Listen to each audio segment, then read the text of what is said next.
안녕하세요. 겉으로 보기엔 늘 완벽하고 밝아 보이지만 그 미소 뒤에 사실은 남모를 고통을 숨기고 있는 마음의 병이 있습니다. 바로 가면성 우울증인데요. 오늘 여기에 대해 깊이 한번 파헤쳐 보겠습니다. 혹시 이런 기분 느껴보신 적 있으세요? 남들 앞에서는 누구보다 활기차게 행동하는데 막상 혼자 딱 남게 되면 왠지 모를 공허함에 휩싸이는 그런 기분이요. 어쩌면 이게 바로 가면성 우울증의 시작 신호일지도 모릅니다. 자, 그럼 이 미소 뒤에 숨겨진 고통, 가면성 우울증이라는 게 정확히 뭔지 그 개념부터 확실하게 짚고 넘어가 볼게요. 감염성 우울증, 다른 말로는 미소 우울증이라고도 하는데요. 말 그대로예요. 내 안에 텅 빈 공허함이나 무기력함 같은 진짜 감정을 아주 밝고 행복해 보이는 가면 뒤에 숨기는 거죠.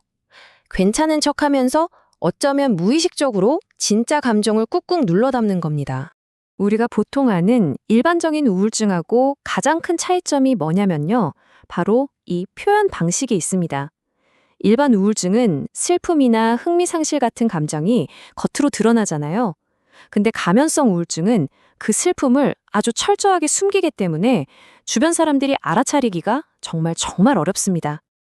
그렇다면 도대체 어떤 사람들이 이런 가면을 쓰게 되는 걸까요? 특히나 사회적인 역할을 완벽하게 해내야 한다는 강한 책임감을 가진 분들한테서 많이 나타나는데요.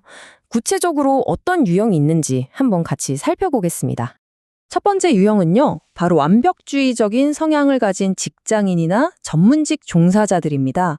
이분들은 높은 성과를 내고 또 주변의 인정을 받기 위해서 스스로를 정말 끊임없이 몰아붙이는 경향이 있거든요.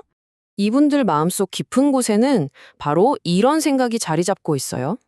내가 조금이라도 약한 모습을 보이면 내 가치가 떨어질 거야 하는 일종의 강박적인 생각이죠.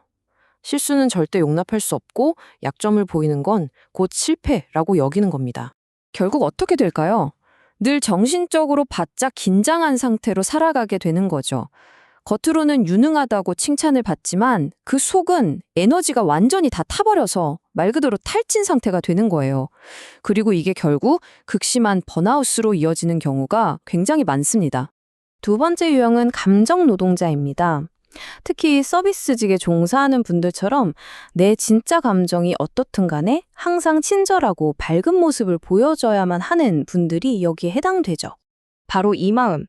다른 사람들의 기대에 부응하려면 내 진짜 감정은 그냥 억누르는 수밖에 없어.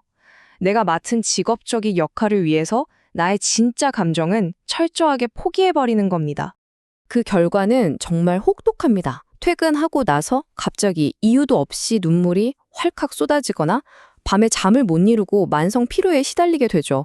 이게 반복되다 보면 나중에는 내 진짜 감정이 뭐였는지조차 잊어버리는 그런 단절 상태에 이르게 됩니다.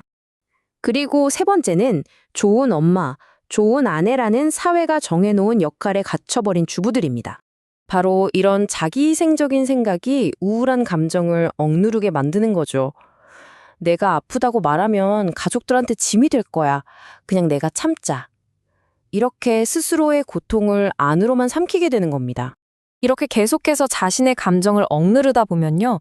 마치 나라는 사람을 잃어버린 것 같은 텅 빈 공허함을 느끼게 돼요. 특히 우리나라에서는 이렇게 억눌린 분노나 슬픔이 화병이라고 하는 독특한 신체적인 증상으로 나타나기도 합니다. 보신 것처럼 이 가면성 우울증은 결코 가볍게 넘길 문제가 아닙니다. 지금부터는 이게 왜 우리가 생각하는 것보다 훨씬 더 위험한지 그 소리 없는 위험 신호들을 하나씩 짚어보겠습니다. 가장 큰 위험은요, 발견하기가 너무 어렵다는 겁니다.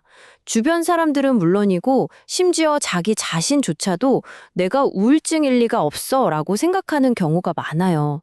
너는 항상 밝으니까 괜찮아. 이런 말이 역설적이게도 당사자를 더 깊은 고립 속으로 밀어넣는 셈이 되는 거죠. 이렇게 밖으로 표현되지 못한 마음의 고통은 결국 몸으로 신호를 보냅니다. 병원에 가서 검사를 받아도 아무 이상이 없다고 하는데 계속 소화가 안 되고 머리가 아프고 가슴이 답답한 증상이 이어진다면 이건 억눌린 감정이 보내는 우리 몸의 마지막 구조 신호일 수 있습니다. 이 고통을 외면하려고 잘못된 방식을 택하기도 합니다. 밤마다 술을 마셔야만 겨우 잠이 든다거나 텅 빈 마음을 채우려고 푹식을 하는 식으로요. 하지만 이런 것들은 아주 잠깐의 진통제일 뿐 결국에는 우리 뇌를 더욱 지치게 만드는 악순환으로 이어질 뿐입니다. 하지만 희망은 분명히 있습니다. 가장 중요한 건 이걸 개인의 약점이나 의지의 문제로 보는 게 아니라 인식을 완전히 바꾸는 거예요. 아, 이건 병이구나. 치유는 바로 여기서부터 시작됩니다. 이게 핵심입니다, 여러분. 가면성 우울증은 절대 의지가 약해져 생기는 성격 문제가 아닙니다. 오랜 기간 스트레스를 받으면서 우리 뇌 속에 있는 화학 물질의 균형이 깨져서 생기는 거예요.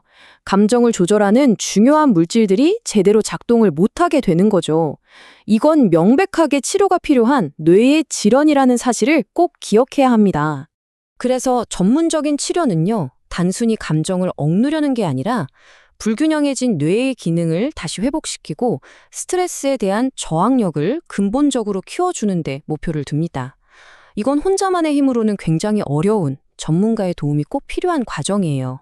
오늘 설명을 마무리하면서 여러분 스스로에게 이 질문을 한번 던져보셨으면 좋겠습니다. 겉으로 보이는 내 모습 말고요. 당신의 진짜 속마음은 지금 괜찮으신가요? 혹시 여러분 자신이나 소중한 누군가가 미소 뒤에 고통을 숨기고 있다면 절대 주저하지 마시고 전문가의 도움을 꼭 구하시길 바랍니다.